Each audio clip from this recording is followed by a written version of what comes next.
Hi, how are you all today? I've had a number of people ask me how I write my books. Some is just curiosity on how I write, and others kind of want some advice on how to go about writing a book. Maybe they have an idea, or they've gotten a little bit into it and they're getting stumped somewhere along the line, or hitting writer's block, or maybe they've even got a book pretty much done, but they're not sure about the editing and the publishing of it and things like that. And so they write me, and and I've got a bit of a cold today, and it's cold and rainy outside. And so I thought this is a perfect opportunity to talk about writing and how I write books and how I might suggest a couple of suggestions for you all. I'm sure there's a lot of potential writers out there, or people with ideas for a book and such as that. And so I thought I'd sit here and talk to you a little bit about that. Now, I'm sitting here with my feet up on my desk. I've been writing today. I'm writing on the 6th book of the Stonemont series. Some of you may know me as the author of the Stonemont series. Here they are. And this better. The Reversion, the Revival, the Renewal, and Appeal to Heaven, and the Blessings of Freedom. And I'm working on the 6th one right now. And it'll be out in the next couple of months. But since I was writing, and since I'm kind of cocooned up here on this day, I thought this would be a perfect way. And this is the way that I do it, to be honest. I sit here in my office, I put my feet up on my desk, I get a cup of coffee, and I just let it go. So you have me in my natural habitat. I should probably first give you a little bit of background on me. I hated English in school. I never wanted to be a writer. I never thought about being a writer. And if you're not familiar with me, my books have done very well. So that's you might wonder, well, who's this guy telling us how to write books? Has he ever sold a book? Yeah, I've sold a lot. But I never liked writing. I hated writing. In high school, if we had a writing assignment, oh man, it was like I'd rather go to the dentist than that. And it wasn't any better in college. I took the requisite classes, right, that you had to take, did poorly, and was just glad to get out. I got my first bit of writing instruction in the police academy, where I learned to write police reports. You know, the old who, what, when, where, and why. And it seemed like there might be another one. I don't know. Doesn't matter. And so when that became it's kind of a formula in that, you know, you're presenting information in a certain format so that it's easily understood. And if it's easily understood, it's usually easily written. So that's where I got my first bit of writing in. Through the years, I did other things. I certainly wasn't writing. Excuse me. I did a lot of other things. I was in law enforcement for a long time, and then I owned businesses for a long time. And it wasn't until, what was it? It was about 8 or 9 years ago, I suppose, that I started getting the idea to write a book. I was involved in the preparedness movement at the time, still am. And I would tell people, I would teach people, you know, or share my knowledge, my ideas, my opinions about preparedness with a lot of people, and of course there was a great interest in that at the time. There should be now. I think it's waning a little bit, but it'll come back when something bad happens. And as the more that I would talk to people, and the more questions they would ask, and then the more I'd answer, and that would lead to other questions, and that would lead to more answers that led to questions. You know how it is. I thought to myself, well, when I'm explaining this, because I'm trying to explain exactly what would happen, in my opinion, in different scenarios, but it was difficult for a lot of people to kind of encapsulate, to get their minds around. Because we're, accept it, that we live in in a time where stories are important. Stories have always been important. You know, from the first caveman, the news or whatever was told in a story. And that's what a book is. It's a story. People like to be informed. They like to be entertained. Sadly, more like to be entertained than like to be informed. But if you can inform them while entertaining them, that's the best of both worlds.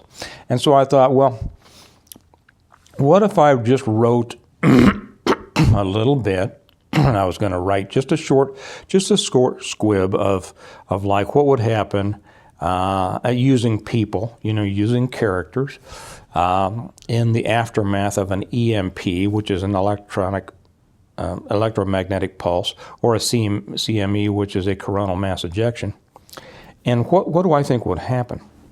And how should you prepare? And how would real people react? What would be happening in the real world if they go through this? So I did. So I started tapping it out. And here's one of the first things that you might find interesting, if you haven't found anything interesting yet. I wrote it on my phone. And I wrote it on my phone because I don't know how to type. And my phone was always with me. So I started pecking it out, a story, in the notes program of my phone. The phone that I use now is the one that I'm making this on, so I can't show you. But I would hold that phone in my hand, and you would see me pecking it out. Now, if I can't type, which is the truth, I type with 2 or 3 fingers. I only type with 1 finger on my phone. I mean, it is 1 letter at a time. Here's the first thing. People have told me, well, you need to learn to type. That would make your life all the better. Well, you see, I've written 5 books, right? I've written 5 books doing it that way. And the people that have told me I need to learn to type haven't written any books, or not very many. Okay. So that's the first thing. If anybody tells you you need to do something or you need to do something differently, don't let them hold you back. There will always be detractors, always be people who want to tell you how you ought to do it better. And you know what? Most of them have never done anything. So don't let that hold you back. So there I was, tapping out my little story on my phone, 1 letter at a time. And I would get into it, and I would try to, explain exactly what I thought. Hi, guys. Explain. Hi, guys. That's my kids coming in behind you there. That's another thing great about being a writer. You can do it from home. I hear when my kids are here, whatever's going on, I can take a break and see what if they need me for something. It's the best job there is. So anyway, I'm pecking along on this, and this story just evolves. And it just evolves because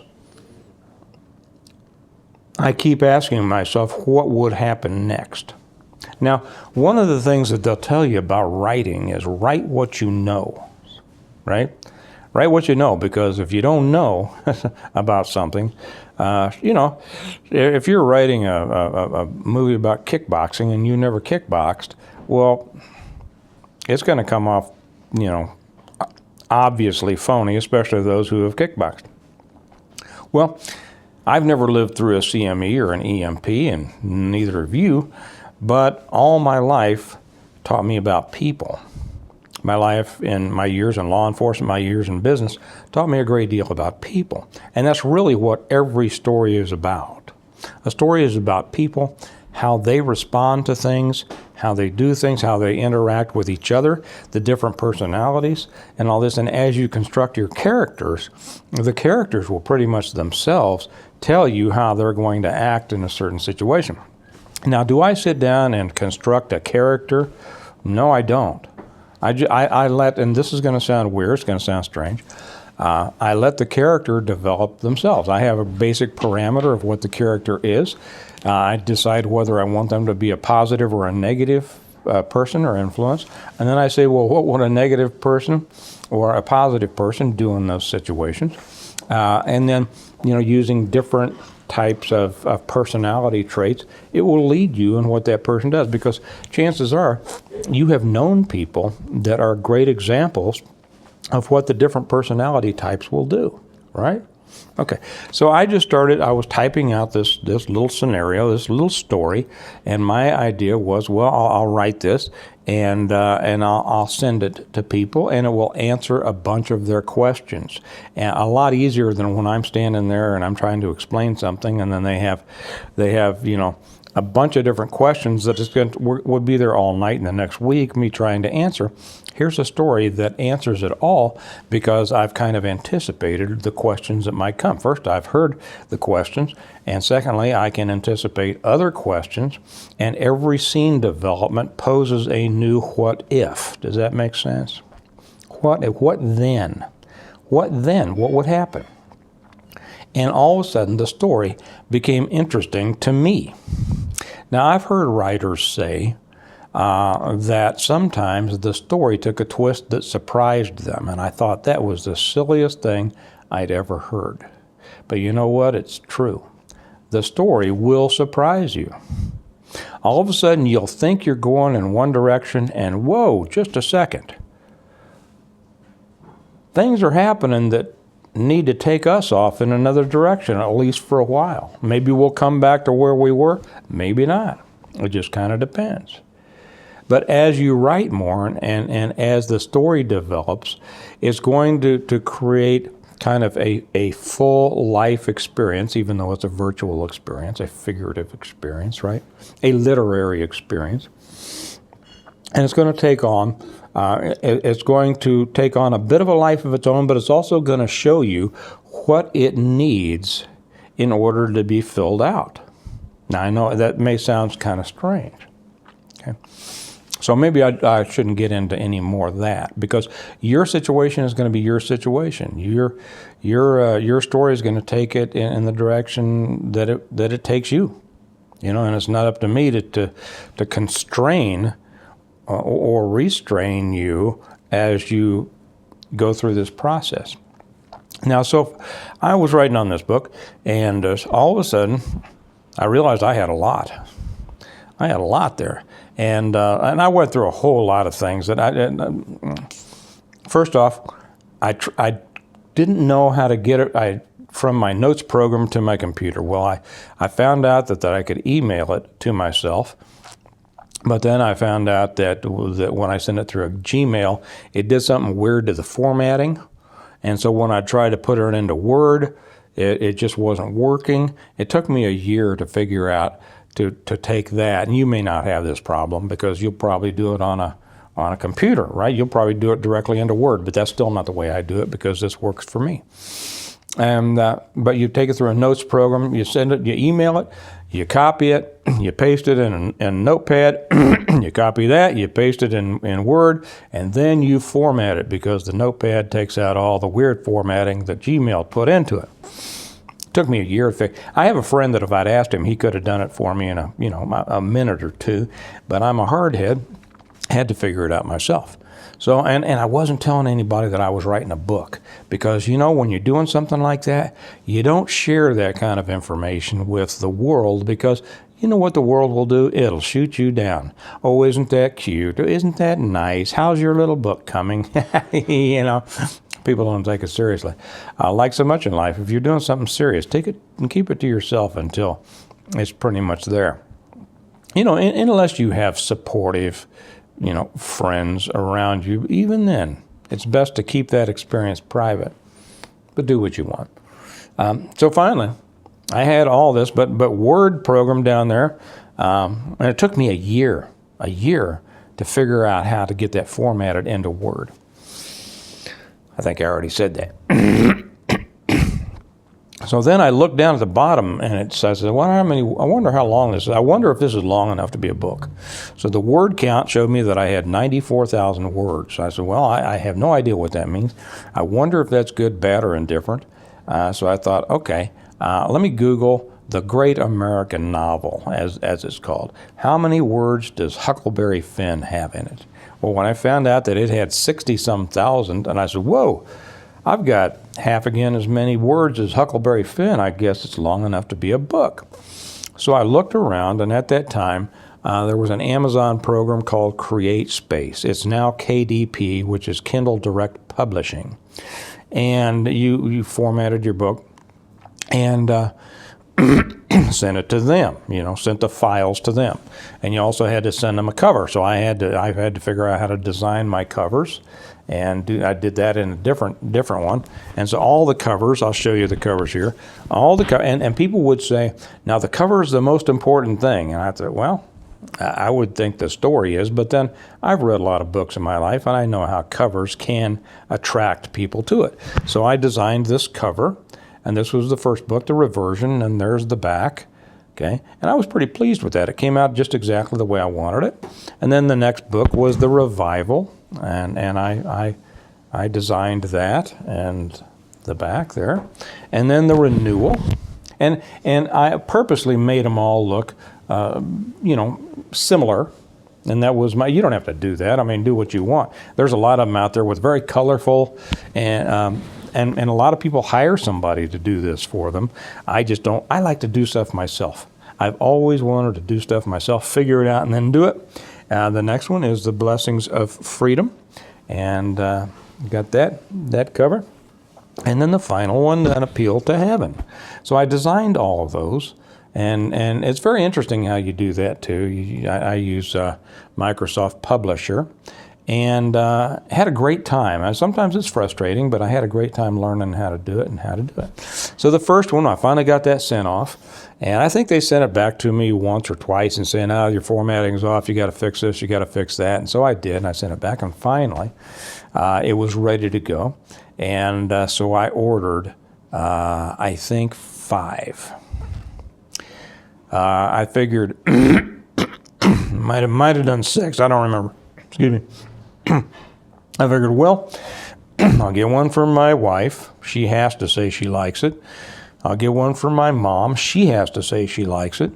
I'll get one for each of my kids. They won't care, but maybe when they're older and Dad's gone, they'll go, oh, man, let's see what Dad wrote. And I kind of put stuff in there to kind of, instruction. They'll be able to see how Dad felt about things and what he thought about things, and some instruction. And then I think I got one for myself, just to have.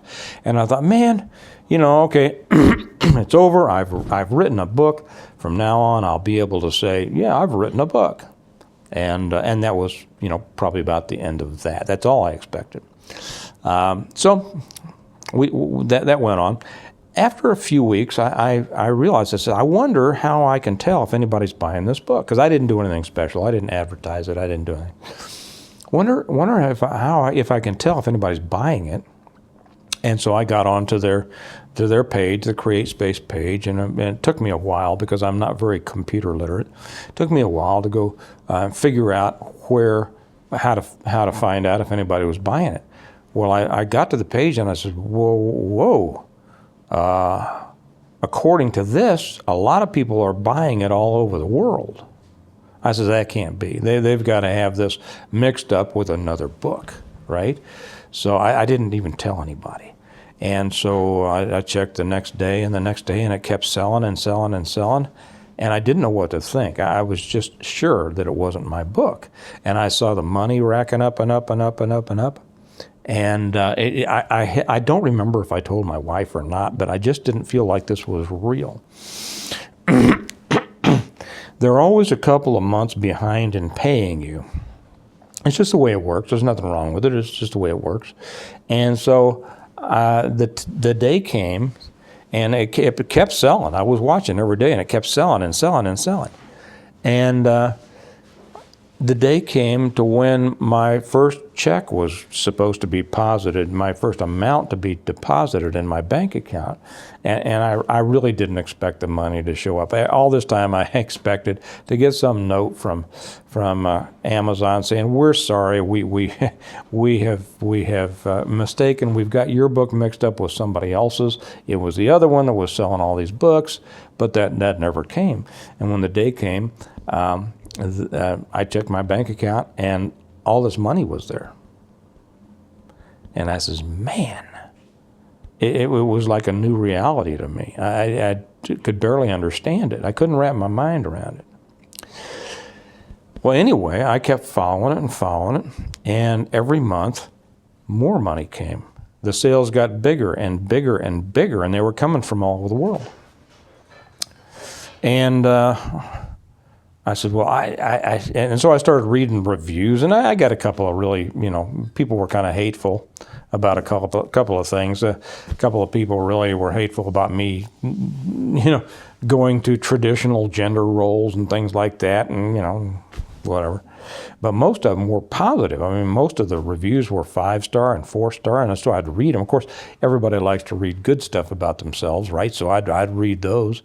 And somebody said, finally, in one of the comments, can't wait to see what happens next to such and such a person. And I thought, next? I hadn't thought about next. What do they mean next? That would mean another book.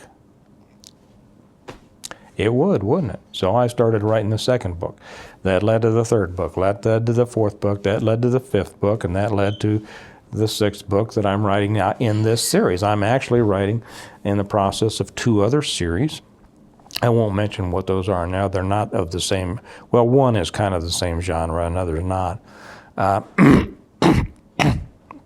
But that's how I came to write my book. I still write my books on my phone. I still go through the same, what many people consider to be laborious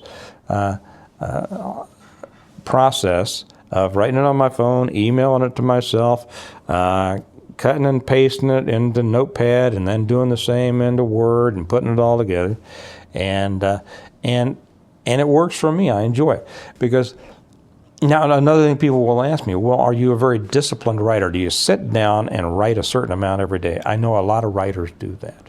They sit down and they say, I'm going to write 5,000 words today, or I'm going to write 4 pages or 5 pages. I don't do that. I sit down and write when it comes to me.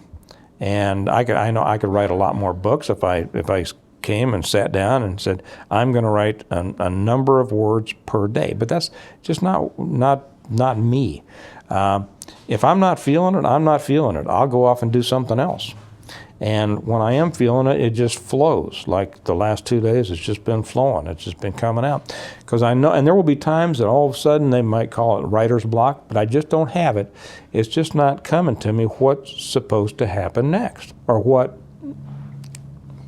where should I go at this point? And I will just wait. I've tried to force myself a couple of times to do it, and it doesn't work out. So now I just wait.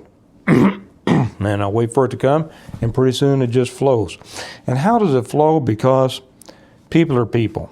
And if you're a student of people, which I always have been, like I said before, you know how people are going to act in certain situations.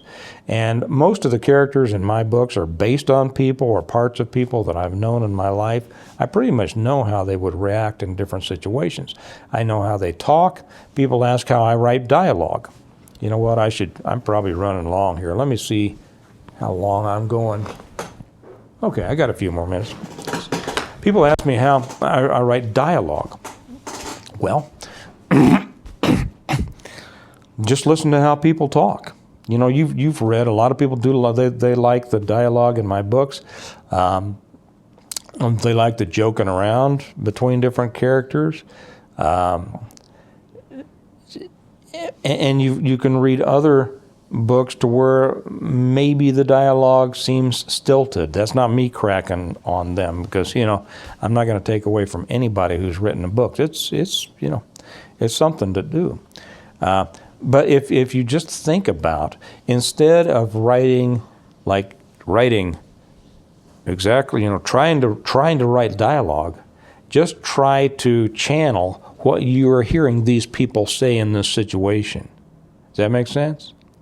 So Joe Blow, if you got a flat tire and he had to get out and change it in the rain, you know what Joe would say, right? You know his attitude. Things like that. Excuse me while I take a sip. Kind of lubricate my throat there. So that's pretty much how I do it. Writing is just a great profession.